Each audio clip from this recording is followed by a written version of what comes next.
Hi, it's Monday, August 3rd. I'm Jason Stanton.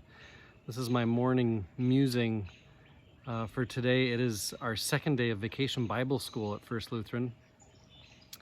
Each day, one of us gets to make a video that is centered around the text for that day and the theme. Beth Miller got to do yesterday's as our Sunday school superintendent and in charge of VBS. I get to do today and also Wednesday, and then Pastor Karen gets to do Tuesday and Thursday. My video today was about Matthew chapter 7, when Jesus says, "Everyone then who hears these words of mine and acts on them will be like a wise man who built his house on rock." And so the theme of this year's Vacation Bible School is focus. And so we're, using different things in life that help, binoculars help us focus, a microscope can help us focus. I'm talking about focus on hearing today, because some of the things we're talking about is focus on God through prayer, focus on God through what we see. Well, today is focus on God through what we hear, and we can hear God. Everyone then who hears these words of mine and acts on them will be like a wise man who built his house on rock.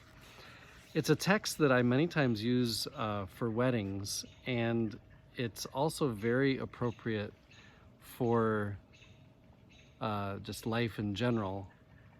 I think especially in our 21st century, we don't think this as much now as we did 6 months ago, but we typically think about having far more control over our emotions, over our actions, over other people's emotions and other people's actions, over the world around us. We think we have a lot more control than we really do have.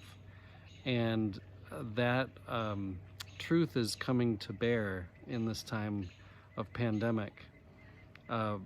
Jesus says the rain fell, the floods came, the winds blew, beat on that house, but it didn't fall because it had been founded on rock. And everyone who hears these words of mine and does not act on them will be like a foolish man who built his house on the sand. The rain fell, the floods came, the winds blew, beat against that house, and it fell, and great was its fall.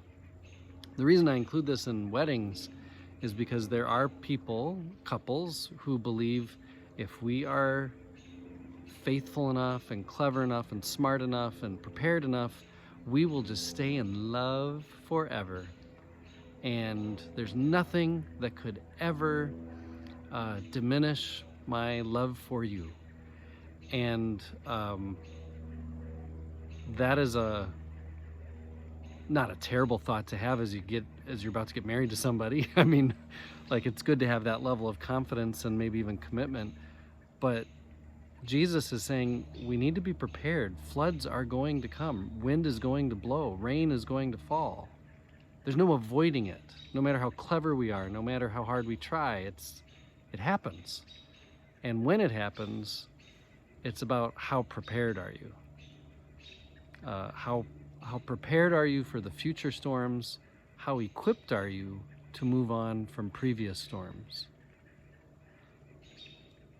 I came across a quote from, I love Lord of the Rings, J.R.R. Tolkien, created a whole other world of Middle Earth with hobbits and so many other characters. Many of you know all about Lord of the Rings. But one of his quotes is, "It simply isn't an adventure worth telling if there aren't any dragons." You can take that literally, that he likes stories about dragons. I take that to be a lot like what Jesus is saying here. There's going to be storms. Tolkien lived through the First World War.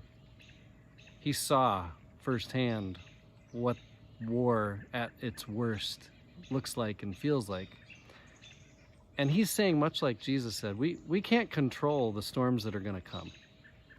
That coronavirus has affected our kids and how they're going to be educated, that it's affected our families and friendships, that it's kept us from celebrating things that we want to celebrate, traveling to places we want to travel, that it makes us wear masks when none of us really want to do that. That's not the first thing I was hoping for as I got into the new year. And yet, these things are going to stuff's going to happen. dragons are going to be a part of everybody's story.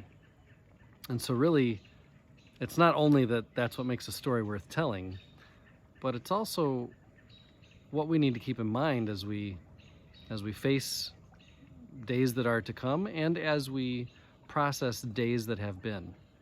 We're in the midst, of course, of a dragon moment collectively, and some of us experience even more dragons personally.